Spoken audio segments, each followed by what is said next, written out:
네, 오늘 여러분들이 아주 고대하고 목 빠지게 기다렸던 우리 교수님 모셨습니다. 서강대학교 경제대학원 김영익 교수님이십니다. 어서 오세요. 네, 안녕하세요. 아, 오늘 정말 비도 너무 많이 오고 한데 귀한 발걸음을 또 해주셨어요.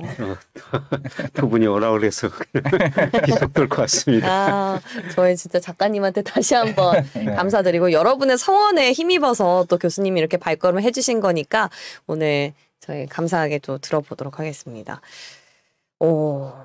지난 4월에 오셨죠, 교수님. 그죠?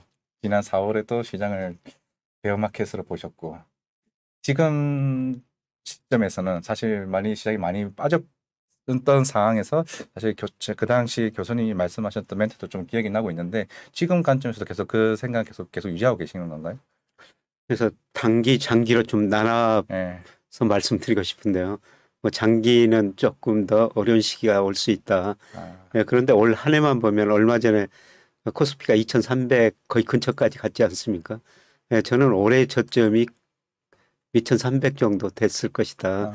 이미 그 이하로는 사실 뭐 제가 여러 가지 경제 변수로 판단하면은 2300 이하로 떨어지기는 어려운 상황이다. 이런 말씀을 드리고 싶습니다. 그럼 지금 일단 약세장이긴 하지만 바닥은 좀 잡았다. 예, 그렇게 보고 있습니다. 라고 보시는데. 기본적으로 박스권에 들어섰는데 예. 뭐 제가 생각한 것보다 좀 더 주가가 더 많이 떨어졌어요. 그래요? 그런데 2300은 박스권 하단이 충분하다. 그 정도 떨어졌으면 그렇게 보고 있습니다. 근데 그때 기억했던 교수님께서는 이제 부동산 관련해서 예전에 2008년 때보다 더 충격이 올 수 있을 거다라고 얘기했는데 아직 거기까지는 아직 안 왔기 때문에 더 추가적인 하락도 나올 수 있는 부분 아닌가요, 그러면? 그거는 내년 일이라고 보고 있고요. 내년 일이요? 얼마 전에 그 매일경제에서 인터뷰를 한번 했었는데 뭐 주가 지수가 얼마까지 떨어지냐 내년에요. 뭐 내년에 한 2200까지도 떨어질 수 있습니다. 이런 말씀을 드렸는데요. 뭐 부동산 하락, 뭐 소비 충격 그거는 내년 일이고요. 뭐 그런 기대를 이미 그 2300 주가가 많이 반영했지 않느냐. 저는 그렇게 생각하고 있습니다. 사실 교수님께서 저 보니까 5월 한 12일쯤, 5월 중순쯤 출연을 해주셨는데 금리 인상이랑 경기 둔화 이제 이렇게 두 가지 기둥이 있다. 근데 그런 관점에서 봤을 때 내년에 이제 경기 둔화에 있어서 좀 전망치가 높아지고 있기 때문에 금리 인상도 쉽지 않을 거다 이런 말씀을 주셨는데 오늘 그 말씀을 어떻게 보면 방증을 할 수 있을 만한 지표가 GDP가 나온 게 아닌가 싶어요. 어떻게 저희가 해석을 하면 될까요? 교수님 말씀이 딱 맞아 떨어졌다고 보면 될까요? 뭐 미국 오늘 뭐 GDP 확정치 발표됐는데요. 연율로 마이너스 1.6%였죠. 그런데 사실 소비자 물가는 8% 이상 올랐으니까 스태그플레이션이죠. 그렇죠. 그런데 2분기가 좀 많이 회복돼야 되는데요. 그 애틀란타 연준에서 분기 GDP 그래도 가장 정확성이 높거든요. 2분기에 0.2% 정도 지금 예상이 되고 있습니다. 지금 2분기 거의 다 지나고 있는데요. 그러면 1분기 마이너스 1.6% 성장했으니까 2분기는 성장률이 좀 높게 나와야 돼요. 그런데 2분기가 0.2%라는 거는 뭐 2분기도 별로 경제가 안 좋았다. 그리고 과연 하반기는 어떻게 될 것인가. 사실 그 지난 6월 그 FMC 보고 제 느낌은 그랬어요. 물가는 올리고 경제 성장을 확 낮춘 것 보고 야 파월 연준 의장도 물가를 잡기 위해서 경기는 어느 정도 희생 조금 가감말로 하면 포기했구나 이런 느낌이 들었었어요. 그러니까 물가가 너무 높으니까 지금 경기가 둔화되고 있는데도 불구하고 연준의 가장 중요한 목적이 물가 안정이니까 금리를 더 올릴 수밖에 없다. 그런데 아까 이 과장님이 이거 경제학 교과서에서 수요 공급선 이야기 하시던데 지금 이런 상황에서 금리를 올리면은 소비 투자가 위축될 수밖에 없거든요. 총수요 곡선이 좌측으로 이동하는 거예요. 그래서 물가는 잡히지만은 경제 성장률은 떨어질 수밖에 없죠. 그래서 물가를 잡기 위해서 전 세계 그 중앙은행들이 어쩔 수 없이 경기 부분은 일정 부분 지금 희생하고 있구나. 뭐 그런 생각이 들었었습니다. 참. 지금 경기 둔화로는 그러니까 경기 침체가 지금이다라는 걸 말씀을 딱 단언할 수는 없지만 경기 침체로 가는 어떤 하나의 과정을 밟고 있다고 보시는 거네요. 그래서 사실상 지금은 거의 다 스태그플레이션 상태죠. 네. 뭐 이 스태그플레이션을 해결하기 위해서는 원자재가이 떨어지고 그다음에 공급 곡선이 우측으로 이동해야 되거든요. 네. 근데 중앙은행이나 정부가 그거를 할 수가 없어요. 지금 네. 상황에서. 그래서 뭐 파월 의장이나 한국은행이 유가가 오른다고 해서 또 원유 생산을 늘릴 수도 없고 밀 가격이 오른다고 해서 밀 생산을 늘릴 수도 없거든요. 중앙은행이 할 수 있는 일은 금리 인상해 가지고 수요를 줄이는 거예요. 그러니까 금리 인상하면 시차를 두고 소비가 줄어들죠. 투자가 줄어들죠. 그러면 물가는 잡히지만 결국 경제 성장률은 떨어지는 겁니다. 그래서 어제도 뭐 세계은행 총재도 나와가지고 지금 뭐 경기 침체는 피할 수 없는 상황인 것 같다. 뭐 이런 비슷한 이야기를 지금 하고 있거든요. 그래서 어떻든 전 세계 경제가 내년에는 마이너스 성장할 가능성이 높다. 뭐 이렇게 보면은 내년에 주가가 한 단계 더 떨어질 수는 있어요.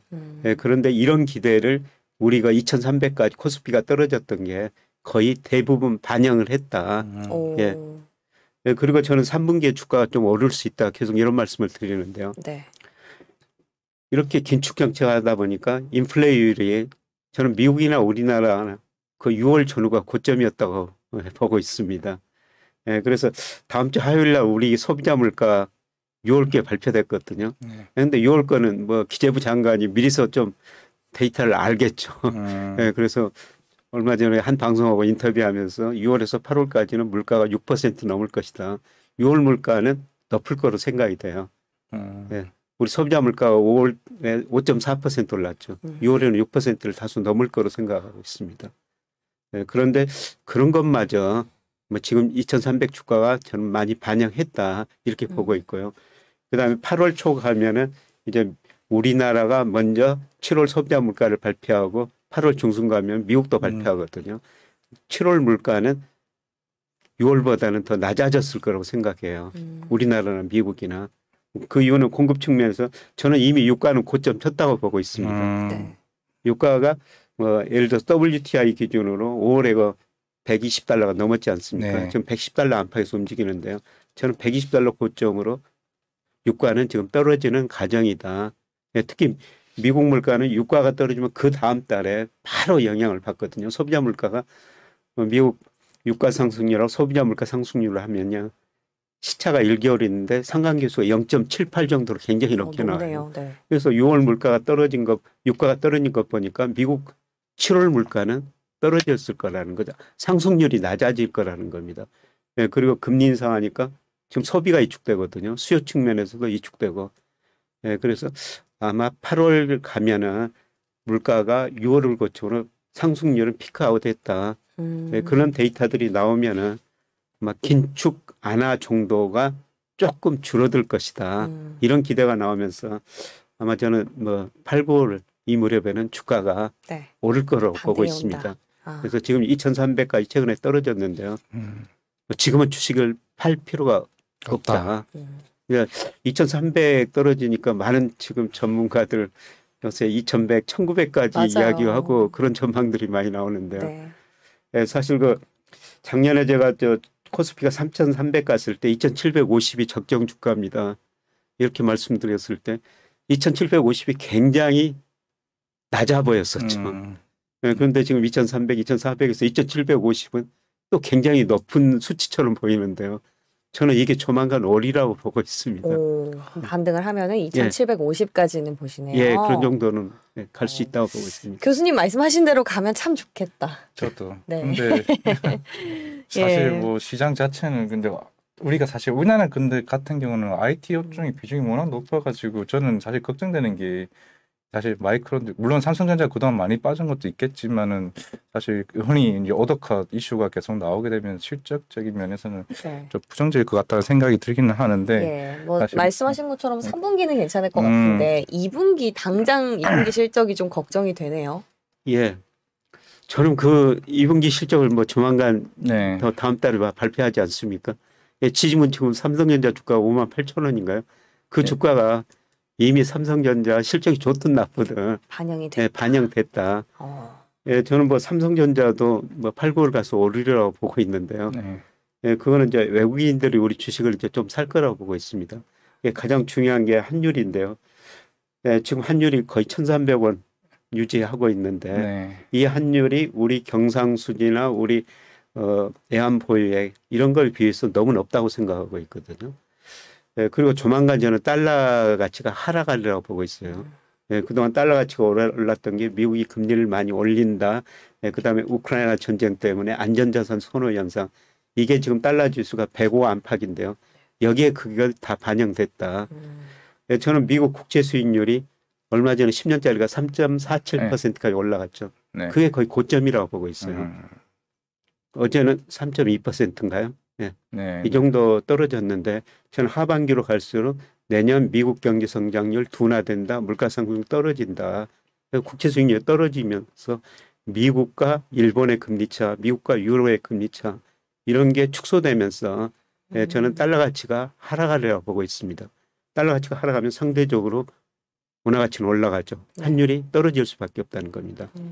그런데 여기 이거 누적 순매수하고 우리나라 원달러 환율로 비교해 보면요. 원달러 환율이 외국인 누적 순매수의 인과관계 원인이 돼요. 네. 환율이 떨어지면 외국인이 샀다는 것이죠. 환율이 지금 1,300원인데 저는 뭐 하반기 후반으로 갈수록 점차 1,200원 수준에 접근해 가리라고 보고 있거든요. 이 과정에서 외국인이 주식을 살 거라고 보고 있고요. 외국인이 주식 사면은 역시 삼성전자일 것이다. 삼성전자도 주가 지수하고 같이 오를 것이다. 그렇게 보고 있습니다. 정리를 잠깐 해보자고 하면은 교수님께서 일단 내년에는 더 안 좋을 것이라 얘기했다는 거는 결국 올해 하반기 기준으로만 짧게 보시는 건가요? 그렇게? 예. 그러니까 뭐 주식시장, 예, 그죠. 뭐 제가 그동안 어둡다고 계속 말씀을 드렸는데요. 뭐 내년에는 한 번 더 어려워질 수가 있어요. 전 세계 경기가 침체에 빠지면서. 그런데 저를 또 부를 거 아닙니까? 내년 이야기는 네, 그렇죠. 내년에 올 하반기 후반이나 가서 이야기하고 올해 이야기만 지금 하시자는 겁니다. 네, 알겠습니다. 잠깐 반등 들어올 때 3분기 때 좀 탈출을 하고 그러고 나서 내년도 전략은 다시 한번 모시고 전략을 배워봐야겠네요. 네. 일단은 그러면 이제 교수님께서 보셨다는 거는 환율이 어느 정도 꺾게 된다는 게 흔히 말하는 3분기, 어떻게 보면 FOMC가 9월 달에 금리 인상 쪽을 줄이는 그 시점이 환율의 변동성을 보시는 거예요? 아니면 먼저 선반영돼서? 먼저 선반영될 거라고 보고 있습니다. 8월이나 7월쯤이요? 8월 물가가 발표되는 시점.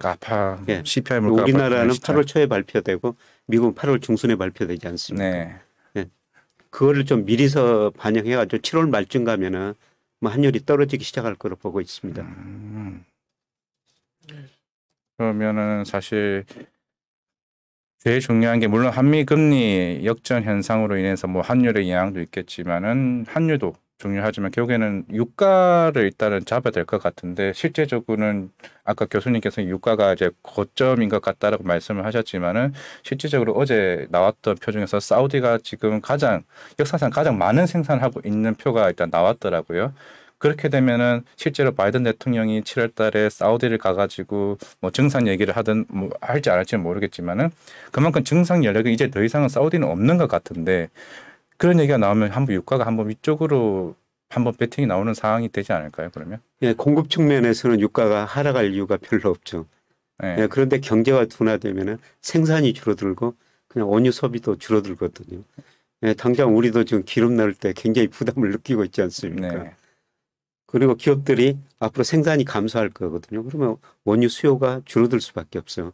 제가 말씀드린 것은 공급 측면보다는 수요가 줄어들어가지고 유가가 하락할 것이다.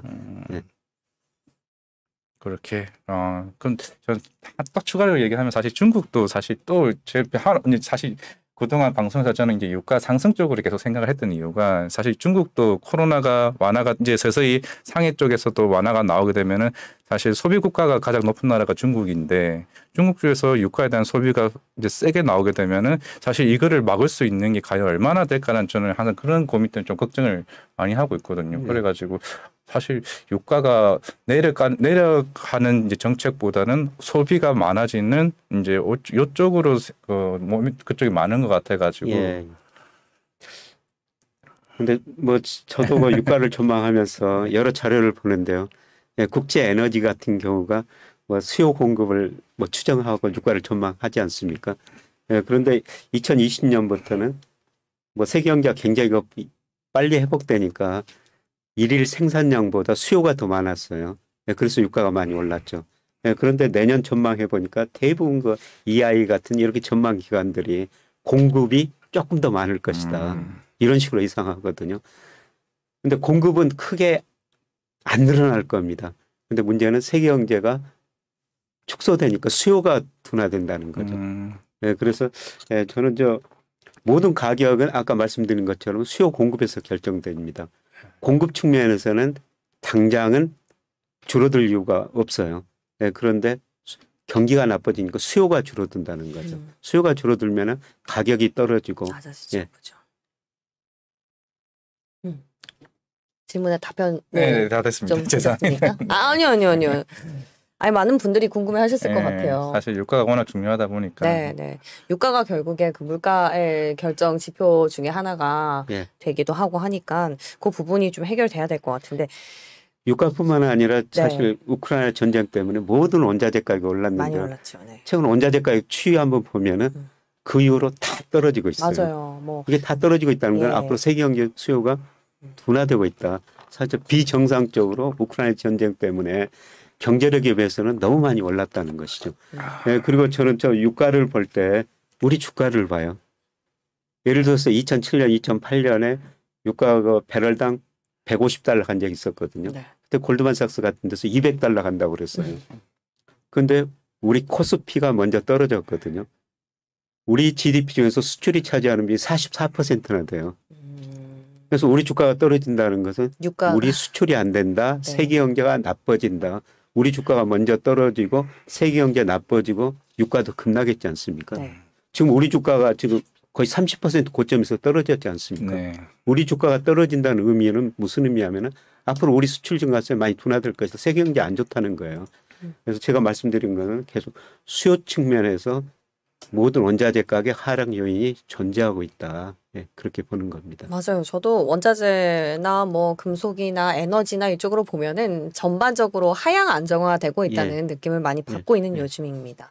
근데 뭐 어제 사실 유가 잠깐 올랐다고 에너지주 반등을 하는 거는 일시적인 어떤 기술적인 구간인 것 같은데 교수님 또 보시기에 이런 주식시장 뭔가 하락세가 끝나려면 이거는 꼭 해결이 돼야 된다라고 강조하신 포인트가 있다고 하더라고요. 뭐 하락세가 끝나려면 두 가지죠. 물가가 많이 안정되고 경기가 회복돼야 돼요. 그런데 제가 뭐 작년 하반기부터 주식 비중 제발 좀 줄여주십시오 이렇게 말씀드린 거는 물론 일평균 수출 가지고 주가를 보는데 한 40% 가대평가됐고요. 그런데 최근에는 뭐 2,300까지 떨어지다 보니까 한 14% 정도 가소평가 영역이 들었었고요. 그다음에 제가 주가를 볼 때 선행지수 순환 변동치를 봅니다. 이게 물론 주가가 선행지수에 들어갔지만 같은 방향으로 움직이거든요. 작년 6월에 고점을 치고 떨어졌어요. 그리고 주가도 같이 떨어졌죠. 그런데 오늘 아침 방금 전에 5월 선행지수가 발표됐는데 약간 5월에는 올랐네요. 올랐습니까? 예. 그런데 이거는 저는 하락 과정에서 일시적인 상승이라고 보고 있고요. 뭐 다시 떨어지는 추세. 물론 8, 9월에도 일시적으로 반등할 겁니다. 이 선행지수 순환 변동치에 선행하는 게 장단기 금리차거든요. 근데 최근에 그 장단기 금리차가 떨어지가 좀 확대되고 그래서 선행지수 순환 변동 좀 반등했는데요. 그런데 이 선행지수 순환 변동치가 언제 그 추세적으로 상승하느냐. 그거는 저는 뭐 내년 하반기 무렵이라고 보고 있거든요. 그래서 제가 주가를 볼 때 가장 중요하게 보는 게 선행지수 순환 변동치예요. 이거를 전망하면서 자 주식 비중 늘리십시오, 줄이십시오 그러는데 아직 본격적으로 늘릴 시기는 아닙니다. 제가 선행지수 순환 변동치를 전망하면서 이게 추세적으로 올라갈 것이라고 이렇게 제 모델에서 나올 때 그때는 제가 가감하게 주식 비중 늘리십시오 이런 말씀을 드릴 텐데요. 뭐 그 시점은 뭐 잘 아직 모르겠습니다만 내년 뭐 상반기 후반쯤이 아닐까 그렇게 지금 보고 있습니다. 그러니까 지금 주식 비중을 늘릴 때도 아니지만 그렇다고 줄일 때도 아니지 않습니까? 잠깐 또 3분기에 또 반등이 온다고 하셨으니 그때까지는 좀 기다렸다가 그래도 익절은 하고 나와야 되지 않을까요? 예, 지금 뭐 파시는 시기는 아니고요. 네네, 파는 뭐 시기. 제가 2,750 말씀드렸으면 사실 거기까지 갈지는 뭐 잘 모르는데 저는 뭐 그 근처까지는 한번 가리라고 보고 있거든요. 지금 단기적으로 뭐 명목 GDP 가지고 제가 주가를 이야기하고 일평균 수출 가지고 이야기하고 제가 뭐 장기 추세를 주가를 구해 가지고 뭐 여러 가지 적정 주가를 평가하는데요. 지금은 모든 지표들이 너무나 낮아요. 최소한 저는 앞으로 10% 정도 반등은 있을 거라고 보고 있습니다. 파시더라도 지금 파시는 시기는 아니라는 겁니다. 네. 그래서 이렇게 뭐 또 주가가 많이 떨어지니까 어두운 전망들이 좀 맞아요. 많이 나오는데 이럴 때는 좀 반대로 한번 생각해 보시라는 겁니다. 사실 저도 이제 실무에 있다 보니까 대부분 개인 투자자들이 포기를 하고 시장을 떠나는 경우가 이제 서서히 나오기 시작을 했어요. 물론 시장에서도 이제 교수님도 그렇고 매도는 실익이 없다라고 얘기도 하시고 그냥 지쳐서 더 이상 안 좋겠다라고 얘기를 하다 보니까 그만큼 사실 포트도 변경이 더 어렵고 저희 같은 이제 직장인들은 더 이제 추천하기도 굉장히 조심스러운 부분이 있는데 사실 뭐 어떤 분들은 아예 현금을 그냥 보유해라 라고 하시는 분도 있고 어떻게 보면 아예 그냥 주식시장 아예 안 보시고 그냥 나 그냥 포트에 놔둬버리겠다 하시는 분도 굉장히 많으신 것 같은데 교수님은 어떻게 물론 10% 아까 이제 올라갈 수도 있다고 얘기를 하시는 것 같은데 어떻게 보면 이제 여기서 지친 분들을 위해서 해주고 싶은 얘기가 있을까요 혹시? 뭐 많은 분들이 요새 주시장 네, 꼴도 보기 싫다. 꼴도 보기 싫다 이런 네. 이야기를 한대요. 그냥 보시지 마십시오. 이럴 때는 네, 그냥 기다리시는 거예요. 그래서 제가 어떤 방송에서 꼴도 보기 싫다 그랬더니 뭐 여기 댓글 같은 데 올라오는데요. 어떤 분들이 너네들도 꼴도 보기 싫다. 이런 거 댓글을 올리는데 네. 그만큼 심리가 지금 악화돼 있다는 그렇죠. 거죠. 네, 그죠. 이럴 때는 그냥 기다리시는 겁니다. 안 보시면 돼요. 예. 그리고 주가라는 거는 뭐 장기적으로 오르거든요.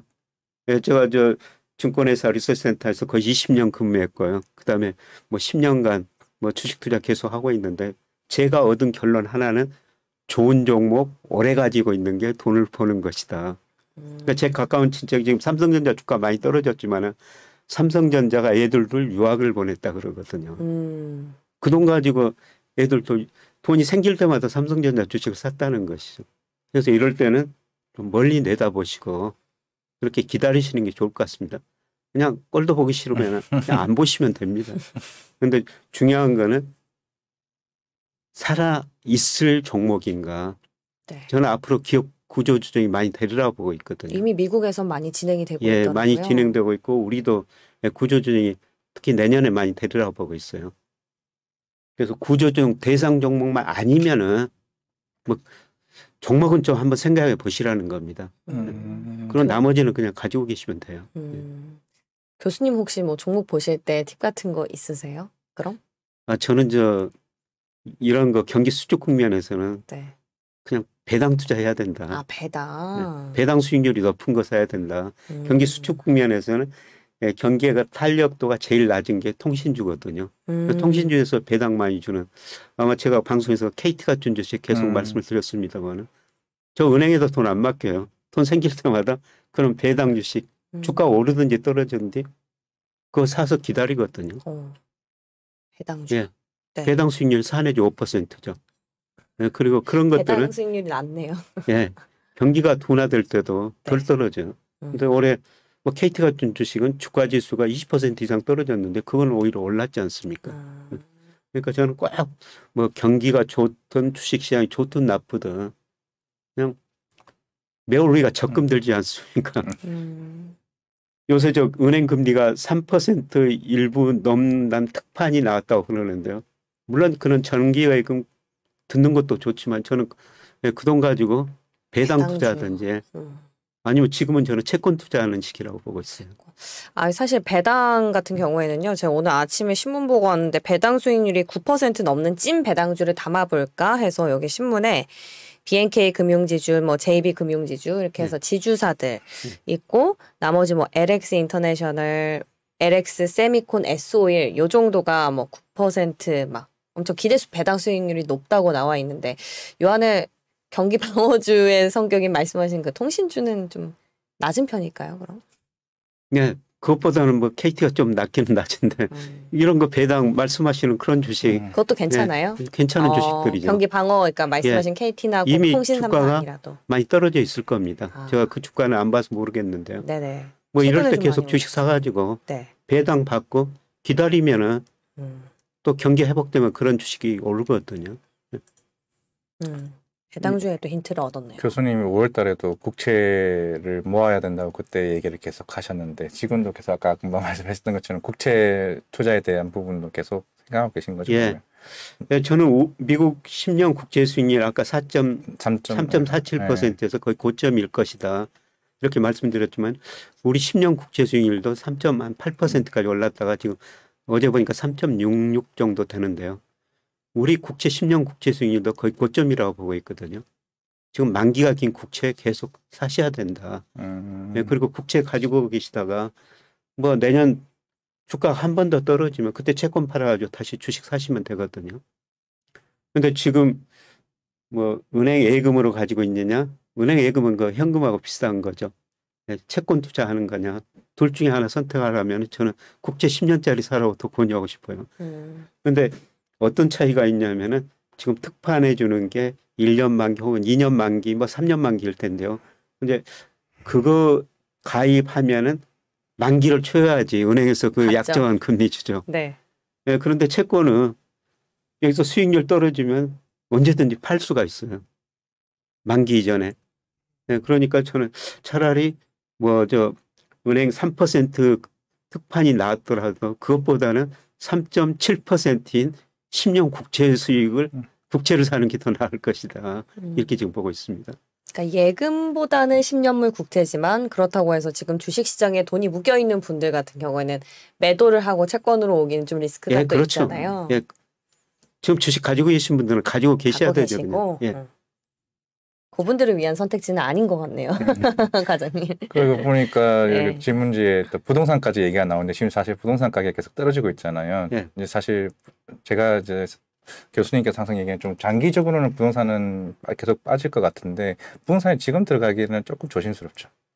지금 저는 제일 피해야 될 자산이 부동산이라고 보고 있습니다. 네. 우리가 주식, 채권, 부동산 뭐 세 가지 나눠서 투자를 한다면요. 지금은 채권 비중을 늘리고 부동산 비중은 줄여야 된다. 근데 부동산 가격이 사실 너무 많이 올랐죠. 어제 그 케이스 힐러 20대 도시 발표한 거 보니까 미국이 2012년 3월부터 저점을 치고 올 4월까지 올랐는데 무려 128%는 올랐더라고요. 와.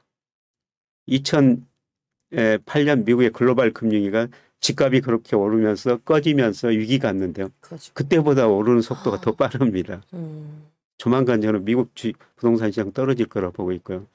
우리나라도 지금 비슷하죠. 뭐 대전이 떨어지고 있고 대구가 떨어지고 있고 서서히 지금 핵심으로 오고 있거든요. 제가 추세를 구하면 추세가 다 꺾이고 있어요. 이 추세가 한번 꺾이면요. 1, 2년 안 갑니다. 상당히 오래 가요. 4, 5년 갑니다. 지금은 저는 부동산 비중은 늘 때가 아니다. 네. 지금 채권 예금 얘기하니까 그만큼 지금 시장에 대한 기대 수익률이 정말 낮구나 생각을 계속 하고 있는 저는 주식시장에 있다 보니까 일반적으로 사람 심리에 대한 기대 수익이 낮아지다 보니 어떻게 보면은 하긴 최근에 우리나라 펀드 수익률도 1등 하는 회사가 거의 마이너스라고 있던 그런 상태라서 뭐 그만큼 힘든 시장이다 보니까 채권 투자, 이 예금 투자 얘기가 지금 계속 나오고 있는 것 같습니다. 기대 수익률을 좀 낮추기는 낮춰야 돼요. 예를 들어서 우리가 그 국민연금 수익률을 보면요. 국민연금이 지난 3년 평균 수익률이 운용 수익률이 11%였어요. 굉장히 높죠. 그러네요. 근데 장기 평균은 6.4%입니다. 지난 3년이 11%라는 거는 평균 6.4% 거의 2배였죠. 네. 그럼 앞으로 3년은 어떻다는 겁니까? 그 평균 6.4%에 가려면은 0%여야 한다는 거죠. 그래서 올해 지금 수익률이 굉장히 마이너스 폭이 클 거예요. 근데 올해 많이 떨어져 버리면 내년, 내후년에는 일정 수준 오를 수가 있지만은 그만큼 지난 3년이 평균보를 훨씬 못 돌았기 때문에 앞으로 3년은 평균보다 낮을 거라는 거죠.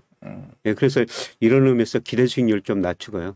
예, 그래서 제가 채권을 말씀드리는 겁니다. 결국에 갭을 떠서 오르면 우리 차트 볼 때도 막 갭을 채운다, 메꾼다라는 말씀들 많이 하시잖아요. 그런 맥락에서 한 번에 메꾸느냐, 차근차근 메꾼 가느냐의 차이인 것 같네요. 그래서 지금 올해 많이 떨어지고 내년 상반기까지 많이 떨어진다면은 네. 뭐 그 갭을 완전히 메꿔버리는 거죠, 평균. 예. 그리고 내년 내후년에는 오를 수가 있는데요. 예, 그래서 뭐 저는 내년 상반기까지 한 번 더 많이 떨어질 것이다. 예, 그때 그 사실 우리가 불을 낼 수 있는 좋은 기회다. 뭐 예, 그래서 뭐 제가 최근에 뭐 책도 다시 한번 냈습니다. 예, 그래요, 기회가 올 선생님? 것이다. 네. 예, 그런 책을 한번 냈습니다. 최근에 내신 거예요? 예. 그때 그 책 아닌가요? 그때 와서 예, 저번에 한번 지난달에 더 찬스라는 네, 더 더 찬스. 찬스. 네네. 예, 기회가 그런 올 것이다. 책을 예, 넣었습니다. 결국 기회가 온다는 겁니다. 그러니까 예, 제가 88년에 들어갔는데요. 뭐 여러 차례 위기를 겪었죠.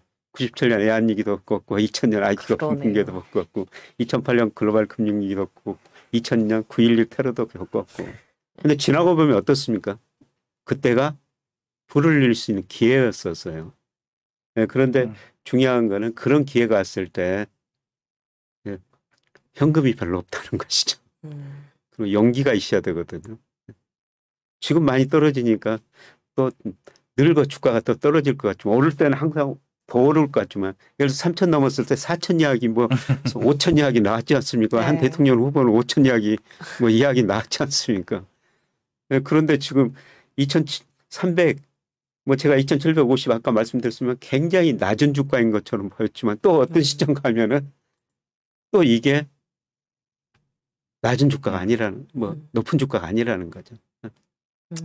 확실히 근데 오를 때는 기간이 긴데 확실히 안 좋았던 공포 시즌은 생각보다 짧은데 우리가 그게 감내하는 그게 굉장히 긴 것 같아요. 맞아요. 심리적으로. 실제로 네. 차트를 봐도 막 나스닥이던 우리나라 증시도 2년간 좋았지 않습니까? 사실 떨어진 지 얼마 안 됐어요. 얼마 안 됐는데 6개월이 한 6년 같이 느껴지니까 그만큼 이제 교수님도 항상 얘기를 해주시고 뭐 전망치 안 좋게 얘기를 하시고 이래도 원래 시장은 그렇게 보는 건데 우리가 어떻게 보면은 실제적으로 항상 바닥도 지나고 나서 바닥을 본다라고 얘기를 하듯이 지나가서 보면은 뭐야 결국 몇 달 안 됐는데 그만큼 올라갔던 게 이만큼이나 빠져버리니까 우리가 좀 심리가 많이 힘든 것 같습니다.